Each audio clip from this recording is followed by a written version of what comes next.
Obrigado.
So one can make a long list actually of these useful goods and services that can be obtained even for the shore environment.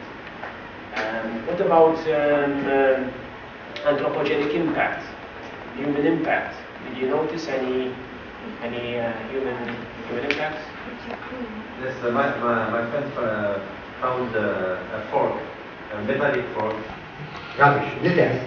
Yes. Right? With litter. Somebody saw a, go on. Yeah, in our case, in our shore or particular area, there was so smooth besides the other areas, according to the other areas, and a guy came and he told about a story about 5 years ago. A man come and try to smooth the area. So this is the biggest anthropogenic effects, and there are some small pool, but it was very different characteristics than the other areas. That's a huge impact because yes. The shore we're talking about is not very big. Yeah. So a small area flattened by mechanical means on a shore which is not very big is a significant impact. Yes. I did not know that until you told me. Yeah. Until you really told me. And the second impact was small ones, so that's another anthropogenic impact. What you're talking about the flat area, yes. Okay, for the benefit of the others. So what happened was that someone who wanted to flatten the shore, you know that there were some parts with rocks sticking out, that was not convenient, okay, because this person wanted to place these scooters, jet scooters, okay, so he wanted an area that is flat to place his jet scooter. So he came down with a mechanical shovel and he scraped away the jutting parts of the rock to flatten out this area, okay, an area perhaps the size of this room. Okay. Illegally. Yeah. Illegally. But, okay, so he did that and we are saying that that is an impact, an adverse impact. But why? How can you say that? How can you say that it has an adverse impact? Because the resilience is not so rapid. Sorry, the resilience, I don't know what is the word in English. Resilience yes. Of species, you say? Of species is not so rapid, so it's a clear zone. So she couldn't participate again to the equilibrium of ecosystems. But eventually, there will be an equilibrium, no? It will take time, but eventually. If you broke parts, you broke this equilibrium. It goes in another direction, and get a new equilibrium. We don't know if it's a new equilibrium or not. Okay. So what would you expect, for example? Would you expect to be less abundance, perhaps less species? Yes, perhaps less less food for other species, and it could be a chain reaction. Yeah. But why? What has changed? I mean, the rock is still there. The shore is still there.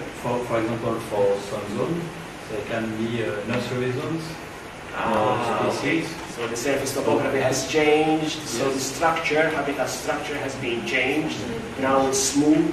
Perhaps there are less small nooks and crannies where the animals like the larafe can seek refuge. And I'm sure you noticed that lots and lots of animals were there, but they were always, or they try to be as hidden as possible. So if there's a crack, or there's a pit, or there is a cavity, that's where you find them. Don't find them on the rock. Why? Why do they look for hiding places? And to stop predation, no? So what? Get away by the waves. 1 liter of water, you know what 1 liter is, not a lot of water, that's 1 kilogram. Right? Now imagine that you get all these liters of water hitting you. That's a lot of force.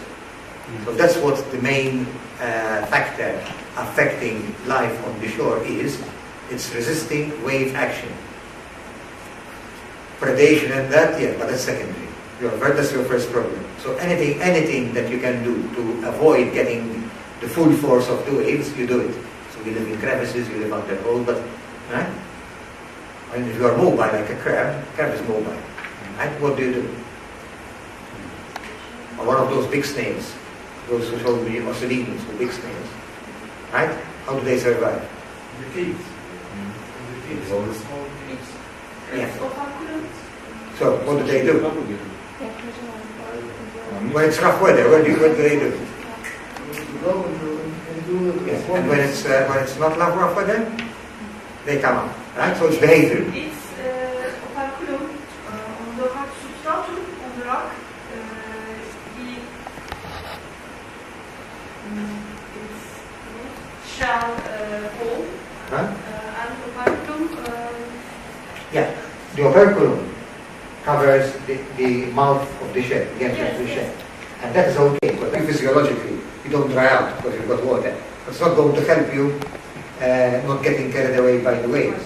You need to be either stuck down, like vermitids, like limpids, like ctamalus, the barnacle, chitons, these are all stuck down, the sucker or something. Or if you're not stuck down, like a crab is not stuck down, okay, then you need to have a behavioral adaptation, which is, as soon as it gets too rough, find a hiding place and wait grab the rock and wait until the weather is calm, then come out when it's calm. So you've got both morphological adaptations and you've got behavioral adaptations. Okay? So you agree that the shore environment is a very harsh environment to live in, right? Exposure to waves, in the middle of summer, very high temperature, direct sunlight. In winter, you can have ice forming, thin ice layers on the shore.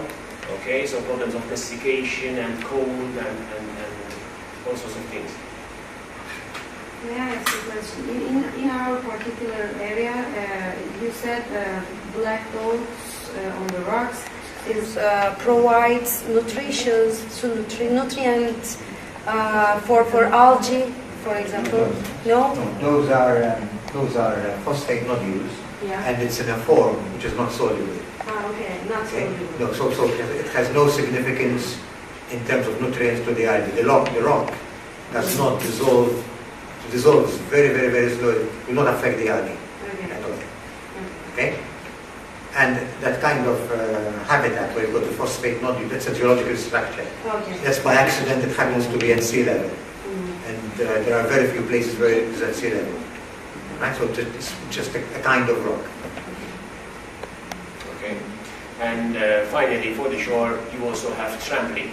People like us today, okay, moving over the animals. Okay, so you have lots of trampling. Okay. And I think also diving can have some negative influence to coastal area ecosystems, because a lot of people don't have special technique underwater diving, and they can damage some maybe. Not good buoyancy. Yes, not of course, it good. happens underwater, but Yes. on the shore it's easier because everyone can go on the shore. More underwater. No thanks. Yes. Okay, so now let's move to the subject today. Obviously, it was not easy for you, I know. You have realized that working with a transect, because you are not divers, you have to do it on the surface. And it's not easy seeing things on the seabed, even if they are just 2 meters or 3 meters below you. It's not easy to identify them.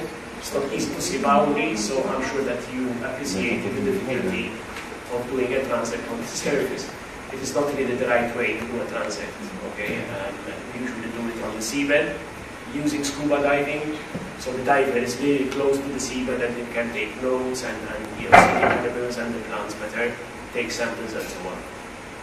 What is your assessment of the habitats, therefore, in the sublittoral? Did you find all 4 habitats? Did you record all 4 habitats? Not everyone, right? Okay. Who had the 4 habitat types in the transect? You managed to record the 4. We also. You also. Okay, again, similar to what we had on the shore. You get some parts where you have high heterogeneity, right? Heterogeneity, with patches of different habitats, and other places where maybe you had just 2 habitats, or even 1. So even this applies also what applies to the shore. As you go out along the headland, and also as you go out into deeper waters, okay, you have this variation, this change in the occurrence and spatial distribution of different habitats. So if you were to, all the groups, pool your data, so you had essentially transects every given distance, right? So we had many transects, we had 9 at least transects.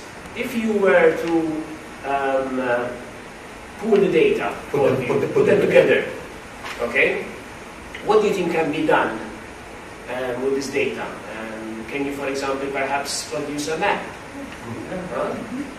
Okay, so this would be one exercise that can come out of such a session. Plotting the spatial extent of different habitats in the study area. What about of these 4 habitat types, the seagrass, photophilic algae, berry sand, and cobbles and pebbles?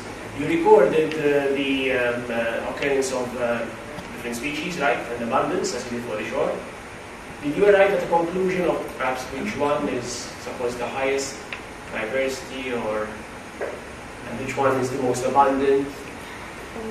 What were your conclusions? In our case, we had the first stratum with the Photophilus algae that was Sharp face. and about, I think, 7 meters depth. So the other stratum with pebbles or with sand and with Posidonia, it was not easy to see the species that there were such. So in our case, no problem. for sure the most the stratum that had the most species was the first one, but it probably yes.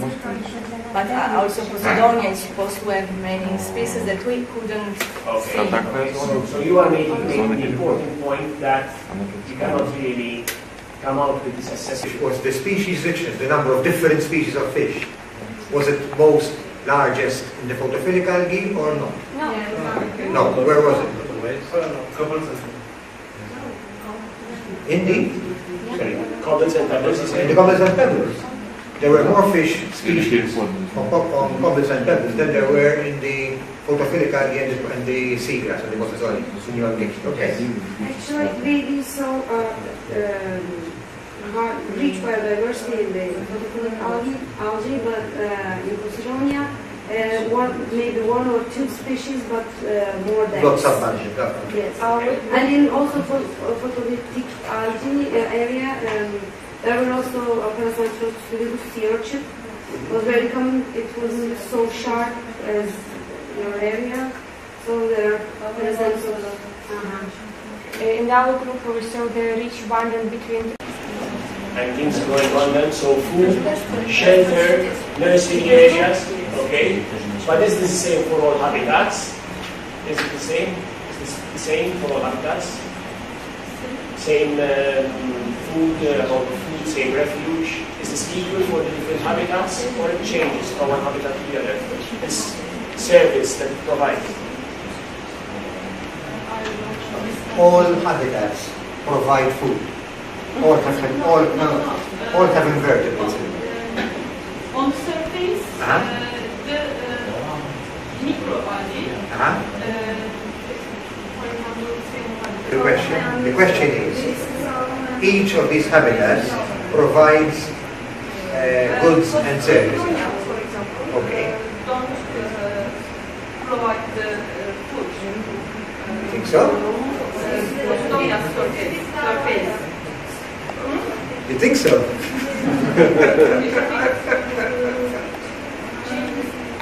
Yes. They all provide services. They all provide food for something or other. Are they equal in their contribution? Do they provide the same amount of food? No. Okay. Now, if no, some have provide more than others. Yes? Yes. Which? Posidonia provide more. Why? You got to justify your answer, not just say. We are trying to arrive here, so this is it. Because it creates a microhabitat for many species, so there are many biotic animals or plants that live.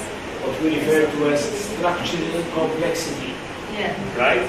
A habitat that is structurally complex, like seagrass, like algal habitat, has many microhabitats, and therefore supports a higher biodiversity. So your rock with its algal and bacterial felt on it is providing food for grazers.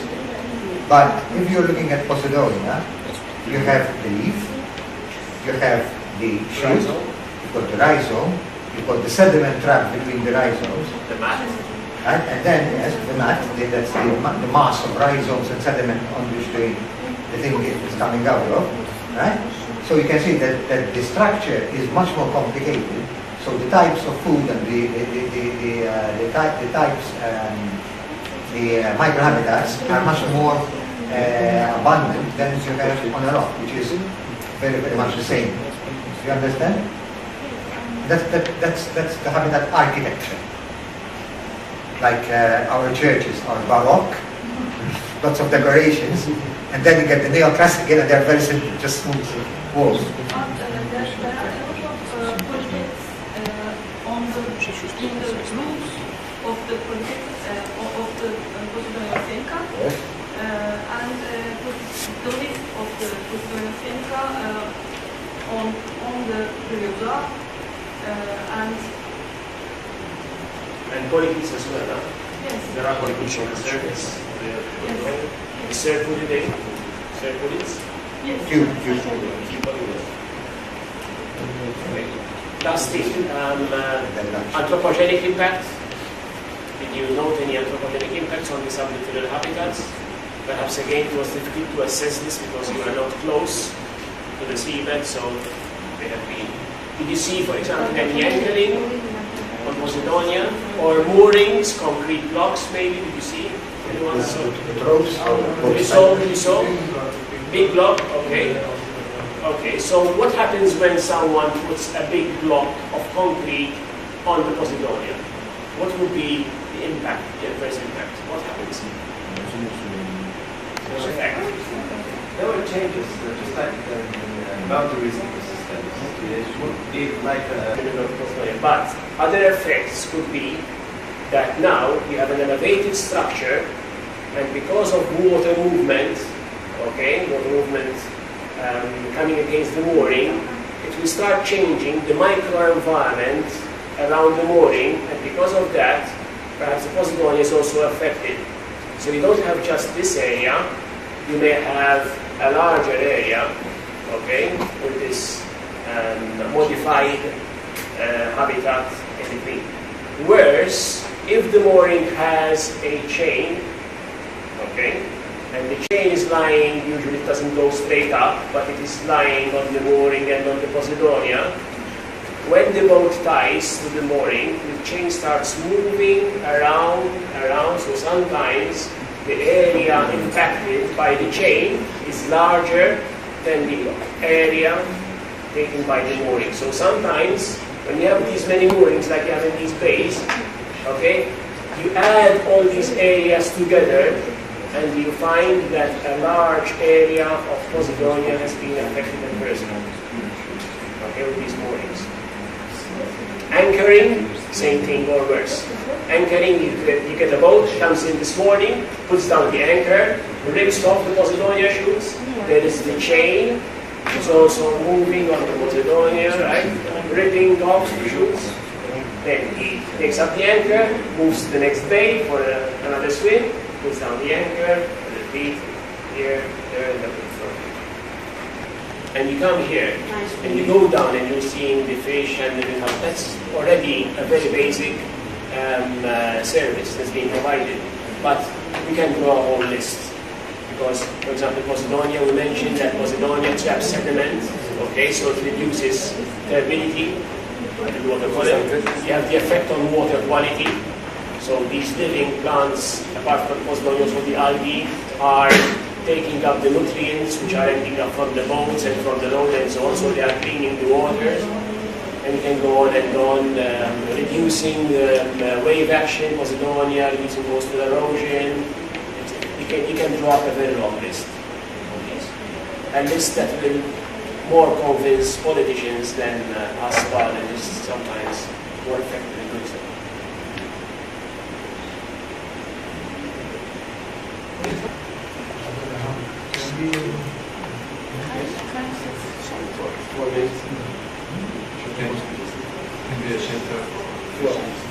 For many species, yes. For many It's a whole world.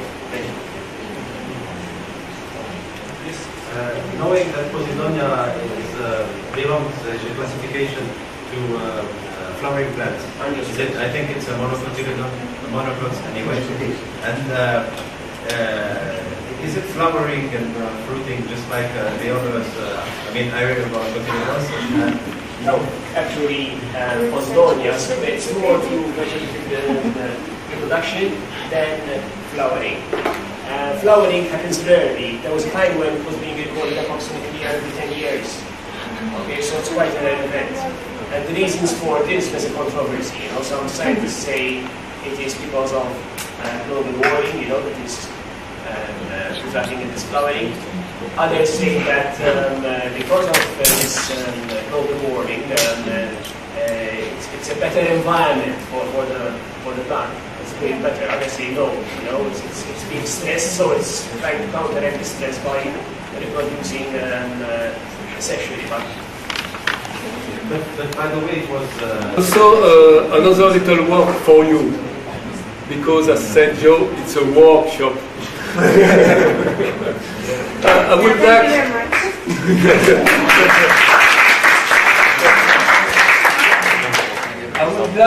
that you can write a little text, 1 page maximum, concerning BioDivMeX, concerning the Mediterranean biodiversity, and that you can write together, all together, some point in 1 page.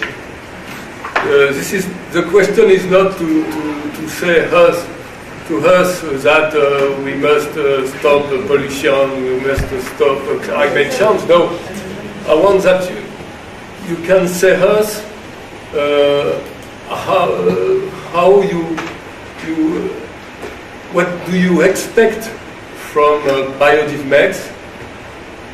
How do you imagine the relationship between a young scientist, for example?